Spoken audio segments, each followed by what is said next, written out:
तो स्वागत है आपका हमारे YouTube चैनल में। तो देखिए, चर्चा हो रही है भारतीय संविधान की, और भारतीय संविधान में आज एक नया टॉपिक शुरू करेंगे, और वो है संघ एवं उसके राज्य क्षेत्र।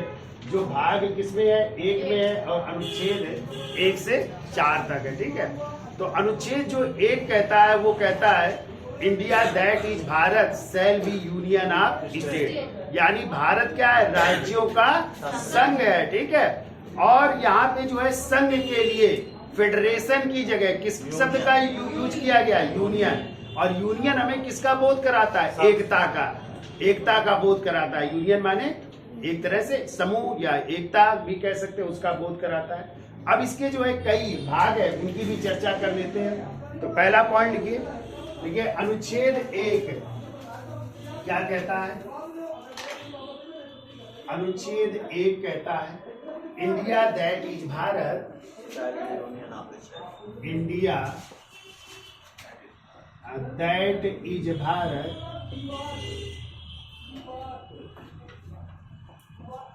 Bharat shall be union of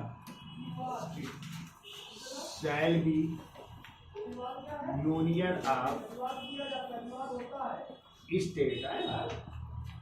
यानी इसका मतलब है भारत क्या है? भारत या इंडिया है। भारत अर्थात इंडिया, भारत अर्थात इंडिया राज्यों का संघ है। राज्यों का संघ है। ठीक है, फिर अगला पॉइंट, भारत में संघ के लिए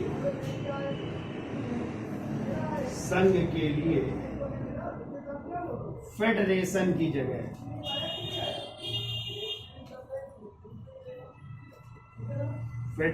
की जगह किस शब्द का प्रयोग हुआ है? यूनियन का है। यूनियन शब्द का प्रयोग है। भारत में संघ के लिए फेडरेशन के स्थान पर यूनियन शब्द का प्रयोग किया गया है, और यूनियन शब्द एकता का बोधक है। एकता का बोधक है। जबकि आपको पता होना चाहिए अमेरिका में किस शब्द का प्रयोग हुआ है? फेडरेशन। ठीक है, वहां पे फेडरेशन शब्द का प्रयोग है, जबकि अपने यहाँ संघ में जो है फेडरेशन की जगह किस शब्द का प्रयोग है? यूनियन। और यूनियन हमें जो है एकता का बोध कराता है। किसका?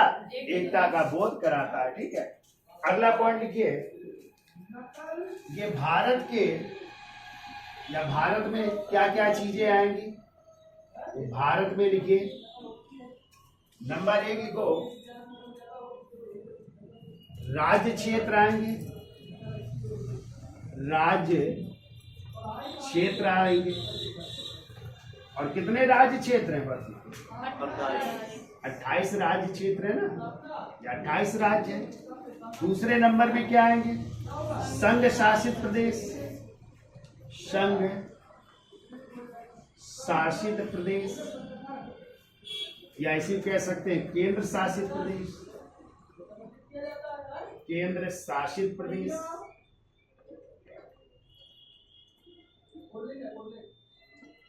ठीक है, और इनकी संख्या वर्तमान में कितनी है? 8 केंद्र शासित प्रदेश है। ठीक है, 8 केंद्र शासित प्रदेश।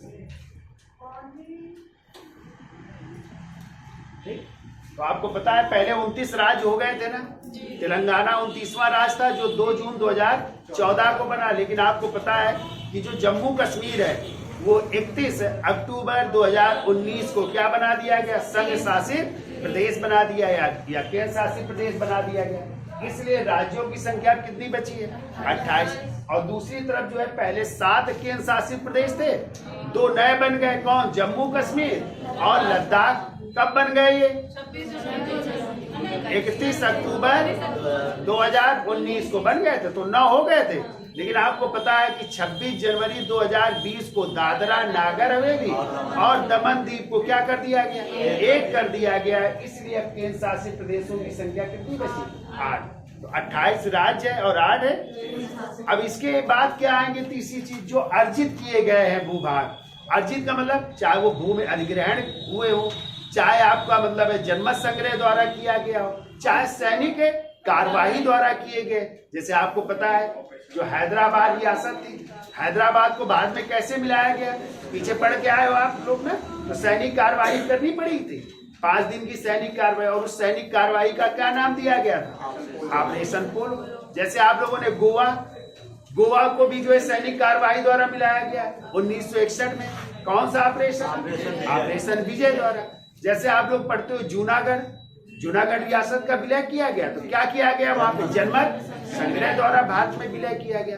जैसे आप लोगों ने पढ़ा था जम्मू कश्मीर, तो जम्मू कश्मीर का भी भारत में विलय हुआ, कैसे, विलय पत्र के द्वारा। महाराजा हरि सिंह ने जो है भारत के विलय पत्र पर हस्ताक्षर किए, मिलने के लिए हस्ताक्षर किए। तो इस तरह जो है इनका जो है भारत में क्या किया गया, विलय किया गया। ठीक है, तो तीसरे नंबर में आगे लिखो, ऐसे अन्य राज्य क्षेत्र जो अर्जित किए गए हैं, ऐसे अन्य राज्य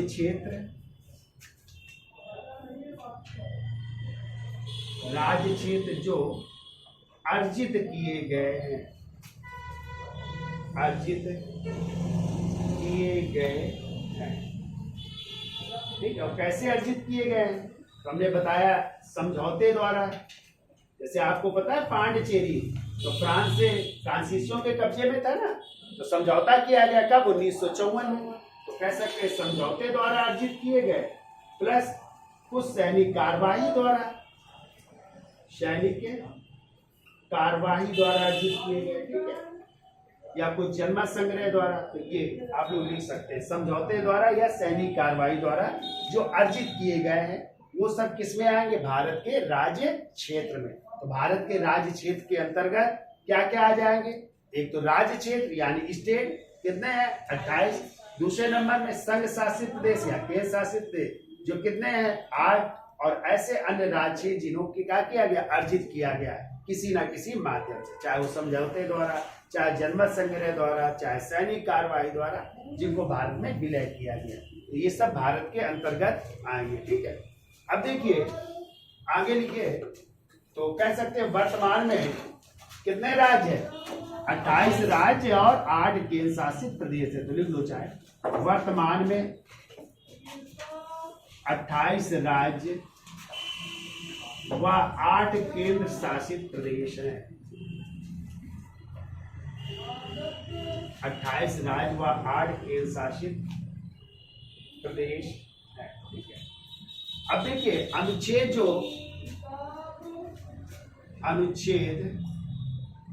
फर्स्ट का जो का है वो क्या कहता है, तो अनुच्छेद फर्स्ट का क्या कहता है, तो इसमें नंबर डाल दीजिए ABCD।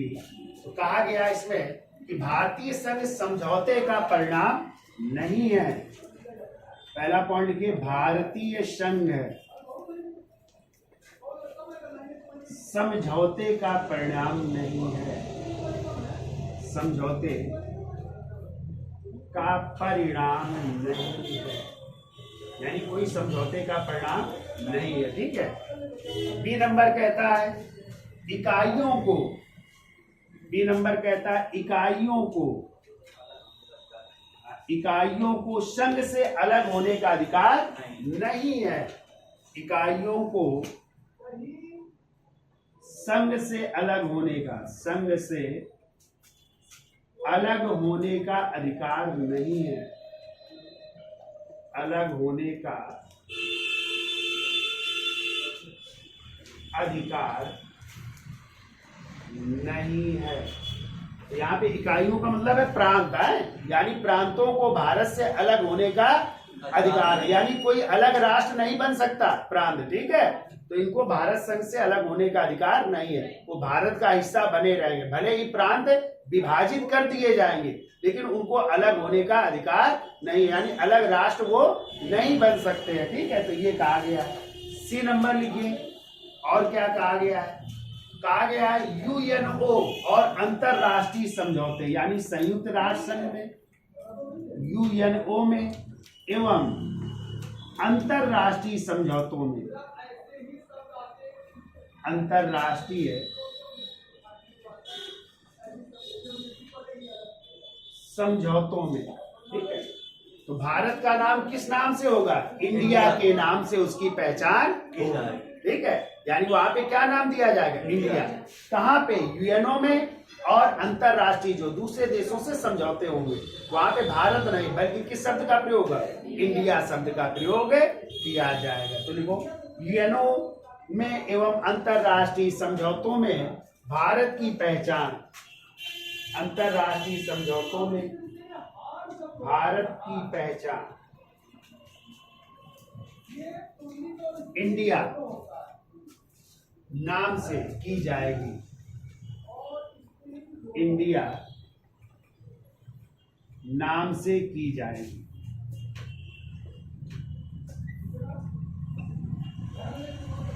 इंडिया नाम से की जाएगी, ठीक है। ये कहा गया है अनुच्छेद फर्स्ट के कारण, ठीक है, कि भारतीय संघ समझौते का परिणाम नहीं है, इकाइयों को संघ से अलग होने का अधिकार नहीं है। यूएनओ में या अंतरराष्ट्रीय जो संधि या समझौते होंगे उनमें भारत की पहचान किस नाम से होगी? इंडिया के नाम से की जाएगी, ठीक है। अब देखो जो भारत के राज्य क्षेत्र हैं, इन राज्य क्षेत्रों को कौन चला रहा है? तो इन राज्य क्षेत्रों का प्रमुख होता है वहां का राज्यपाल। कौन होता है?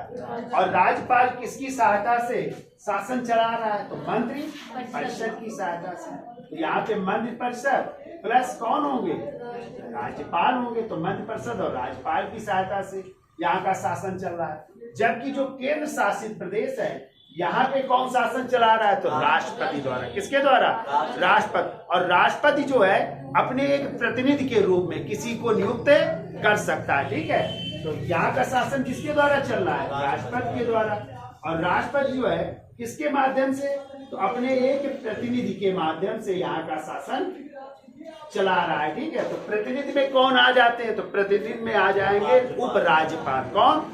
कहीं कहीं इनको उपराज्यपाल कहते हैं, कहीं कहीं इन्हें प्रशासक कहते हैं और कहीं कहीं इन्हें मुख्य आयुक्त कहते हैं, ठीक है। तो मुख्य आयुक्त कहाँ पे कहते हैं? चंडीगढ़ में इन्हें मुख्य आयुक्त कहा जाता है। और ज्यादातर इनको जैसे दिल्ली में हो गया, पांडिचेरी में हो गया, इन्हें किस नाम से जानते हैं? उपराज्यपाल यानी लेफ्टिनेंट गवर्नर के नाम से जानते हैं, ठीक है। तो उनके द्वारा शासन चलाए। और कहीं कहीं इन्हें प्रशासक के नाम से जानते हैं, जैसे लक्षद्वीप वगैरह में किस नाम से? प्रशासक के नाम से इनको जाना जाता है। या दादरा नागर हवेली में इनको किस नाम से? प्रशासक कहते हैं, ठीक है। तो इनके अलग अलग नाम है, लेकिन ये शासन किसके नाम से चल रहा है? राष्ट्रपति के नाम से चल रहा है, ठीक है। तो आपको पता है एक संशोधन हुआ था 69वां संविधान संशोधन। कब? 1991 में। कब हुआ था? 1991 में। तो इसी 69वें संविधान संशोधन के तहत दिल्ली और पांडिचेरी में किसका गठन किया गया था? विधान सभा का गठन किया गया। तो दोनों केंद्र शासित प्रदेश में क्या है? विधान सभा है। और विधानसभा जैसे दिल्ली में कितने सदस्य है? 70 सदस्यीय विधानसभा है, यानी वहां पे कितने विधायक हैं? 70, ठीक है। और किसकी सरकार है? अरविंद केजरीवाल की सरकार है। ऐसे पांडिचेरी में भी क्या है? एक मंत्री परिषद है, यानी यहाँ पे भी विधानसभा है। तो इस विधानसभा का गठन किस संशोधन द्वारा किया गया? 69वें संविधान संशोधन 1991 द्वारा। फिर एक और संशोधन हुआ 17वां संविधान संशोधन, वो भी हुआ कब? 1991 में। तो आपको याद रखना है इसी 17वें संविधान संशोधन द्वारा जो दिल्ली और पांडिचेरी में विधानसभा है और विधानसभा में विधायक है, वहां पे उन विधायकों को जो है राष्ट्रपति के चुनाव में भाग लेने की अनुमति दी गई है, ठीक है। यानी वो राष्ट्रपति के चुनाव में जो है वहां के विधायक क्या कर सकते हैं? भाग ले सकते हैं। ये भी आपको संशोधन याद रखने। कौन कौन से? 69वां संविधान संशोधन और 17वां संविधान। तो 69 द्वारा दिल्ली और पांडिचेरी में किसका गठन? विधानसभा का गठन किया गया। और 17वें संविधान संशोधन द्वारा यहाँ की विधानसभा की यानी दोनों केंद्र शासित प्रदेशों की विधानसभा के सदस्यों को किसके चुनाव में भाग लेने का? राष्ट्रपति के चुनाव में भाग लेने का अधिकार दिया गया। तभी आप लोग पढ़ते हो ना कि राष्ट्रपति के चुनाव में कौन कौन भाग लेता है। तो हम वहां पे बताएंगे आगे कि राष्ट्रपति के चुनाव में संसद के दोनों सदनों के निर्वाचित सदस्य यानी लोकसभा के निर्वाचित सदस्य प्लस राज्यसभा के निर्वाचित सदस्य भाग लेते हैं। फिर हमने दूसरी चीज और कौन भाग लेता है, तो सभी राज्यों की विधानसभाओं के निर्वाचित सदस्य। कितने राज्य हैं? 28। और प्रत्येक 28 राज्यों में क्या है? विधान है, सभा है। तो इन विधानसभा के जो भी निर्वाचित विधायक होंगे, जो भी विधानसभा के निर्वाचित सदस्य होंगे, वो भी राष्ट्रपति के चुनाव में भाग लेंगे। और तीसरा और कौन लेंगे, तो वही लेंगे दिल्ली और पांडिचेरी की विधानसभाओं के निर्वाचित सदस्य। लेकिन अब आपको याद रखना है, क्योंकि जम्मू कश्मीर भी क्या बन गया? केंद्र शासित प्रदेश। और जम्मू कश्मीर में भी क्या होगी? विधानसभा होगी। अभी गठन होगा विधानसभा का। अभी जो है सुप्रीम कोर्ट ने कहा नवंबर तक वहां पे चुनाव हो जाने चाहिए। तो जब चुनाव होंगे तो वहां पे भी विधानसभा गठित होगी। तो अब जो है दिल्ली, पांडिचेरी प्लस जम्मू कश्मीर की विधानसभाओं के निर्वाचित सदस्य भी किसके चुनाव में? राष्ट्रपति के चुनाव में भाग लेंगे। तो जम्मू कश्मीर पहले से भाग लेता था, चूंकि वहां पे विधानसभा पहले से थी, लेकिन पहले जम्मू कश्मीर क्या था? राज्य था। अब क्या बन गया? वो केंद्र शासित प्रदेश। तो वहां के भी सदस्य भाग लेंगे। जबकि दिल्ली और पांडिचेरी के जो विधायक थे, विधानसभा के सदस्य थे, उनको किस संशोधन द्वारा अनुमति दी गई? 17वें संविधान संशोधन 1911। तो ये भी आपको याद रखना है, ठीक है। अब चलते हैं अगला, अनुच्छेद 2 क्या कहता है। तो इसका स्क्रीनशॉट ले लो, आगे चलते हैं। तो देखिए अनुच्छेद 2 क्या कहता है। अनुच्छेद 2 कहता है नए राज्यों की स्थापना एवं प्रवेश है। नए राज्यों की स्थापना एवं प्रवेश की बात की गई इसमें। नए राज्यों की स्थापना या प्रवेश, या नए राज्यों का प्रवेश एवं स्थापना, कुछ भी लिख सकते हैं। नए राज्यों की स्थापना एवं प्रवेश की बात की गई, ठीक है। तो इसमें क्या कहा गया है, तो लिखिए, पॉइंट लिखिए। वो संसद ऐसी शर्तों के साथ, यानी इन नए राज्यों की स्थापना कौन करेगा? संसद करेगी। या उनको जो है आपस में मिलाने का कार्य कौन करेगा? संसद करेगी, ठीक है। तो वो संसद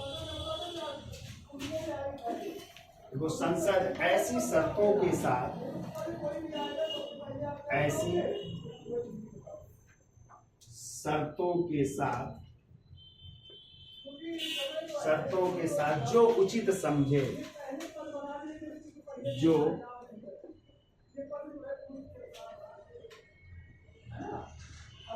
उचित समझे, यानी संसद ऐसी शर्तों के साथ जो उचित समझे संघ में नए राज्यों का प्रवेश, संघ में नए राज्यों का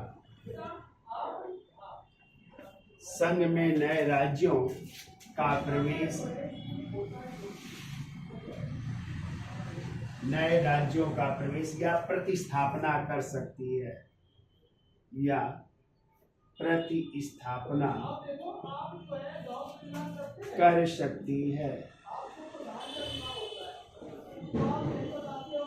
ठीक है। यानी संसद ऐसी शर्तों के साथ जो उचित समझे संघ में नए राज्यों का क्या कर सकती है? प्रवेश कर सकती है या प्रतिस्थापना कर सकती है। जैसे आप लोग पढ़ेंगे, एक संशोधन हुआ था, आप लोगों ने पढ़ा होगा, 35वां संविधान संशोधन। और इस 35वें संविधान संशोधन के तहत सिक्किम भारत का हिस्सा नहीं था पहले, ठीक है। तो सिक्किम को सहराज का दर्जा दिया गया। कौन सा राज का? सहराज का दर्जा दिया गया। और एक अनुच्छेद जोड़ा गया, अनुच्छेद 2 का। क्या जोड़ा गया? 2 का कार्य। यानी सहराज का मतलब होता है कि जो वैदेशिक मामले होंगे, जो सैन्य मामले होंगे और जो संचार मामले होंगे, वो भारत सरकार के पास रहेगा और बाकी सब मामले स्वतंत्र, ठीक है। ये कहा गया सिक्किम से, ठीक है। तो सिक्किम मान गया था, सहराज का दर्जा दिया गया। लेकिन अगले ही साल जो है फिर संसद में संशोधन लाया गया, 36वां संविधान संशोधन 1975, ठीक है। और इस संशोधन द्वारा क्या किया गया कि जो अनुच्छेद 2 का था उसको क्या कर दिया गया? समाप्त कर दिया। यानी सहराज का दर्जा समाप्त कर दिया गया। सिक्किम का जब सहराज का दर्जा समाप्त हो गया तो सिक्किम क्या बन गया? राज्य बन गया। और इस तरह 22वां राज्य बना भारत का। कौन सा? सिक्किम। कब बना?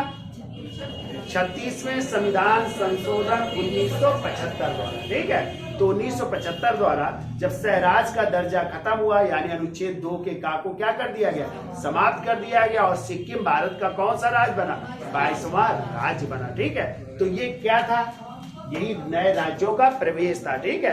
तो इसका उल्लेख किसमें, अनुच्छेद 2 में। तो ये पॉइंट लिख लो, सिक्किम वाला है। तो लिखिए 35वें संविधान संशोधन, हाँ 35 लिखिए, 35वें संविधान संशोधन,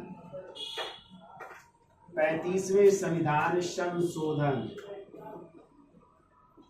1974 द्वारा, 1974 द्वारा अनुच्छेद 2 के का को जोड़कर सिक्किम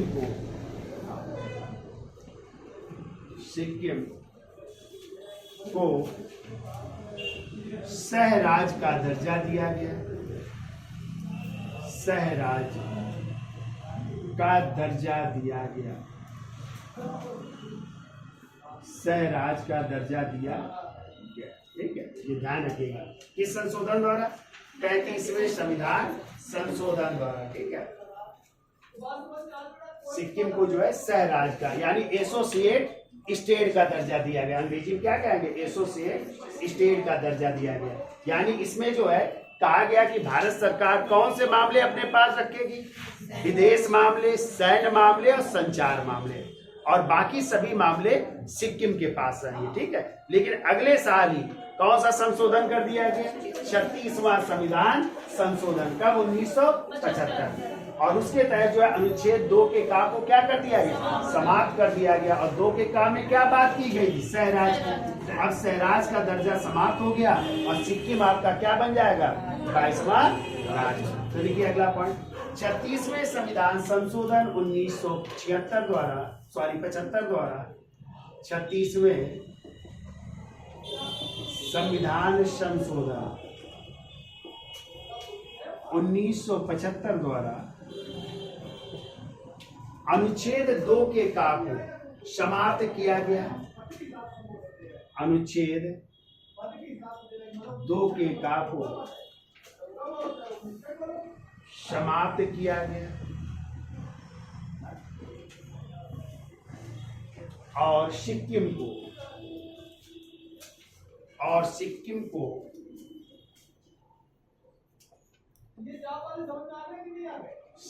को 22वें राज्य के रूप में, 22वें राज्य के रूप में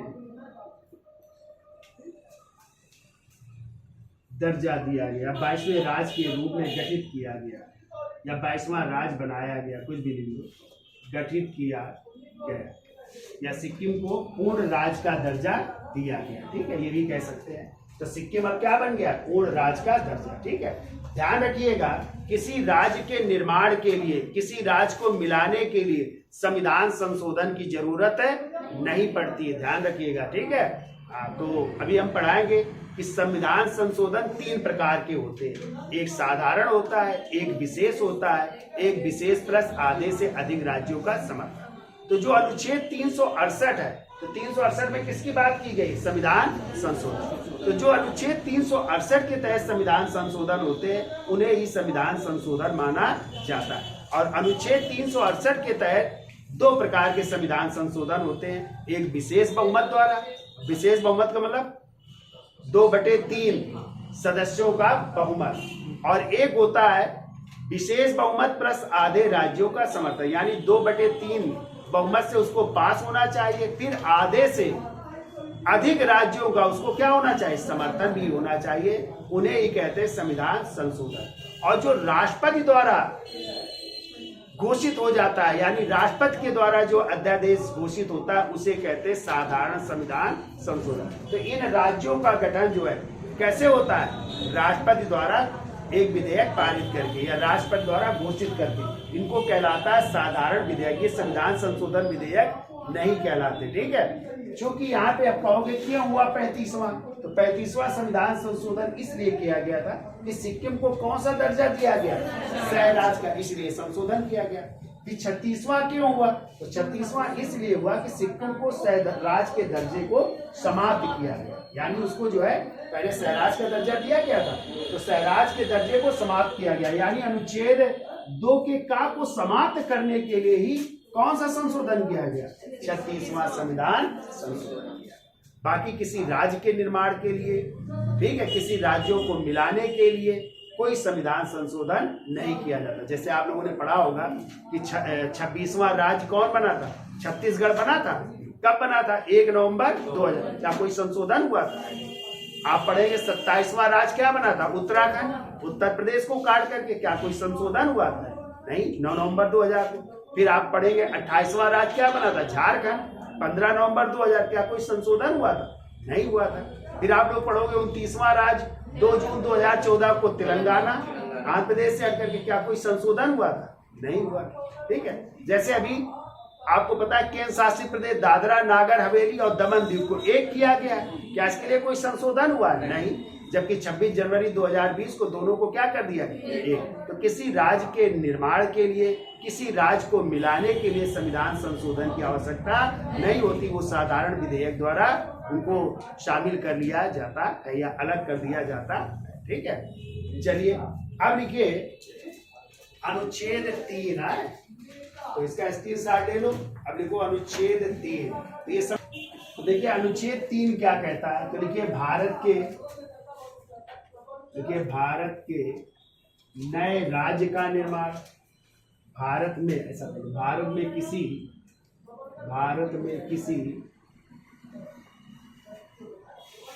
नए राज्य का निर्माण। देखिए भारत में किसी नए राज्य का निर्माण, कामा उसके क्षेत्र का नाम, कामा उसके क्षेत्र का नाम, कामा राज्यों की सीमा निर्धारण, राज्यों की सीमा निर्धारण,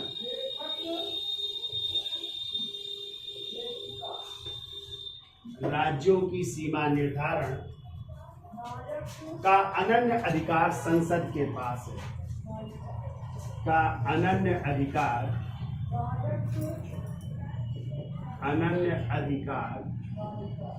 संसद के पास है, संसद के पास। यानी किसका, भारत किसी नए राज्य का निर्माण करना, जिसके भी हमने चर्चा की थी ना, नए राज्य गठित हुए, उनके क्षेत्र का नाम, यदि बदलना है क्षेत्र या परिवर्तन करना है क्षेत्र, तो ये अधिकार किसके पास, संसद के पास। या उनकी सीमा निर्धारण करना है, ठीक है, तो ये भी अधिकार किसके पास है, संसद के पास है। ठीक है, जैसे अभी हमने बताया दादरा नागर हवेली को एक कर दिया गया, कुछ राज्यों को क्या कर दिया गया, अलग कर दिया गया। तो आपको पता है पटेल योजना पढ़ी है आपने? हाँ जी, पटेल योजना में जो है भारत के जो है राज्यों को 4 वर्गों में रखा गया था, ABCD। और फिर हमने आपको बताया था कि एक संशोधन हुआ था, कौन सा, 7वां संविधान संशोधन 1956, राज्य पुनर्गठन आयोग गठित हुआ था, और उसके तहत जो है कितने राज्य बने थे, 14 राज्य बने थे और 6 केंद्र शासित प्रदेश बने थे। तो 14 राज्य की जगह आज कितने राज्य हो गए, 28 राज्य। ये कैसे परिवर्तन हुए, तो संसद में क्या लाया गया, कानून लाया गया, और कानून द्वारा जो है राज्यों को बांटा गया, बांट करके नए राज्यों का गठन किया गया। उसकी भी हम चर्चा करेंगे कि 15वां राज्य कौन सा बना, 16वां कौन सा बना, 17वां कौन सा बना। केंद्र शासित प्रदेश पहले 6 थे, 6 से फिर 9 हुए, और 9 से फिर आज कितने हैं, 8 हो गए। इनकी भी हम चर्चा करेंगे। ठीक है, तो अनुच्छेद 3 में किसकी बात की गई है, भारत में किसी नए राज्य के निर्माण की, उसके क्षेत्र के नाम की और राज्यों की सीमा निर्धारण की बात करने का अधिकार या उनके पास अनन्य अधिकार किसके पास है, संसद के पास है। ठीक है, अब लिखो अनुच्छेद 3 का क्या कहता है, लिखो अनुच्छेद 3 का नंबर।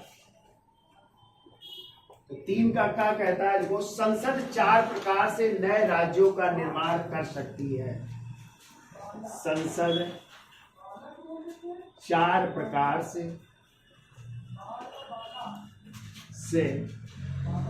नए राज्यों का निर्माण कर सकती है, नए राज्यों का निर्माण कर सकती है। तो वो 4 प्रकार कौन कौन से, तो लिखो पहले ए नंबर। ए कहता है राज्यों को पृथक करके, राज्यों को पृथक करके, पृथक का मतलब अलग करके, पृथक करके, यानी राज्यों को क्या कर सकती है, बंटवारा कर सकती है। बी नंबर लिखो, 2 राज्यों को मिलाकर एक नया राज्य बना सकती है, 2 राज्यों को मिलाकर, जैसे अभी आपने देखा दादरा नागर हवेली और दमन दीव को मिला दिया गया, एक बना दिया गया ना। सी नंबर लिखिए, किसी राज्यों के भागों को मिलाकर, किसी राज्यों के भागों को मिलाकर, किसी राज्यों के भागों को मिलाकर, यानी किसी राज्य, मान लो 2-3 राज्य है, उनके कुछ टुकड़े करके एक नए राज्य बना देना, ठीक है, तो वो कर सकती है। डी नंबर लिखिए, किसी प्रदेश को अन्य राज्यों के साथ मिलाकर, किसी प्रदेश को अन्य राज्यों के साथ मिलाकर,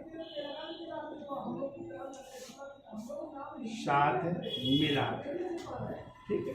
तो इस प्रकार नए राज्यों का क्या कर सकते हैं, निर्माण कर सकते। तो ये 4 प्रकार है संसद को नए राज्यों के निर्माण के लिए, और इसका उल्लेख किसमें, अनुच्छेद 3 के बाद, ठीक है। ये देखो अनुच्छेद 3 का खा क्या कहता है, तो देखो अनुच्छेद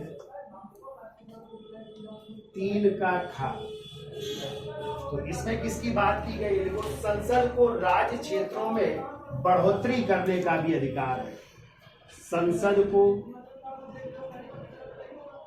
राज्य क्षेत्रों में बढ़ोतरी का अधिकार है, बढ़ोतरी का अधिकार है। यानी संसद जो है राज्य क्षेत्रों में क्या कर सकती है, बढ़ोतरी भी कर सकती है, ठीक। फिर वो अनुच्छेद 3 का गा नंबर, अनुच्छेद 3 का गा नंबर है। फिर वो संसद को राज्य क्षेत्रों में घटोतरी का अधिकार, संसद को राज्य क्षेत्रों में घटोतरी, इसमें बढ़ोतरी था, इसमें घटोतरी का अधिकार भी है, घटोतरी का अधिकार कर सकती है। यानी किसी राज्य को क्या कर सकती है, घटा भी सकती है। फिर वो अनुच्छेद 3 का घा नंबर, और घा में बात की गई सीमा में परिवर्तन करने का अधिकार, सीमा में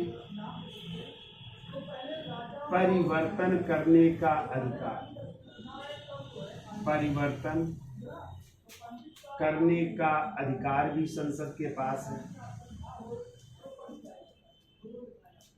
फिर वो 3 का घा के बाद क्या आएगा, अंगा, 3 का अंगा नंबर लिखिए, प्रदेश के नाम को परिवर्तित करने का अधिकार, प्रदेश के नाम को परिवर्तित करने का अधिकार, परिवर्तित करने का अधिकार भी है। यानी किसी राज्य के नाम को क्या कर सकती, परिवर्तित। जैसे आपने देखा होगा उड़ीसा पहले था ना, उड़ीसा का नया नाम क्या है, ओडिशो, क्या है, ओडिशो। जैसे असम पहले नाम था, असम का नाम क्या हो गया, असोम नाम हो गया, ठीक है। ये राज्यों के नाम क्या हो गए, परिवर्तित हो गए ना। जैसे पहले उत्तराखंड को उत्तरांचल भी कहते थे, अब क्या नाम है, उत्तराखंड कह सकते हैं। ठीक है, तो ये राज्यों के नाम परिवर्तित हो गए ना, तो ये अधिकार किसके पास है, संसद के पास। जैसे कुछ आपने देखा होगा, कुछ राजधानियां हैं जिनके नाम बदल गए। जैसे कलकत्ता का नया नाम क्या हो गया, कोलकाता। बम्बई का नया नाम क्या हो गया, मुंबई। जैसे मद्रास का नया नाम क्या है, चेन्नई। बंगलौर का क्या नाम है, बंगलुरु। नहीं हो गए, तो ये सब नाम चेंज करने का अधिकार किसके पास है, संसद के पास है। तो ये भी बात की गई है, तो ये याद हो जाएंगे। तो अनुच्छेद 3 का संसद 4 प्रकार से नए राज्यों का निर्माण कर सकती है। ए, राज्यों को पृथक करके, या बी, 2 राज्यों को मिला करके, सी कह रहा है किसी राज्यों के भागों को मिलाकर, और डी कह रहा है किसी प्रदेश को अन्य राज्यों के साथ मिलाकर। फिर 3 का खा क्या कहता है, संसद को राज्य क्षेत्रों में बढ़ोतरी का भी अधिकार है। फिर गा क्या कह रहा है, संसद को राज्य क्षेत्रों में घटोतरी का भी अधिकार, कम करने का भी अधिकार है। फिर 3 का घा क्या कह रहा है, सीमा में परिवर्तन, यानी किसी राज्य की सीमा है तो उसको परिवर्तित भी कर सकती है, यानी इसकी सीमा दूसरे राज्य में जा सकती है, दूसरे राज्य की दूसरे राज्य में आ सकती है। ठीक है, वो भी अधिकार संसद के पास है। 3 का अंगा क्या कह रहा है, प्रदेश के नाम को भी परिवर्तित करने का अधिकार किसके पास है, संसद के पास है। ठीक है,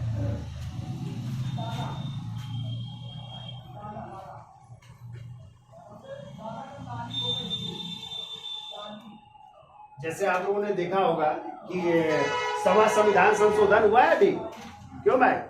और सवा संविधान संशोधन के तहत आपको पता होना चाहिए, जो बांग्लादेश की जमीन थी, ठीक है, तो वो भारत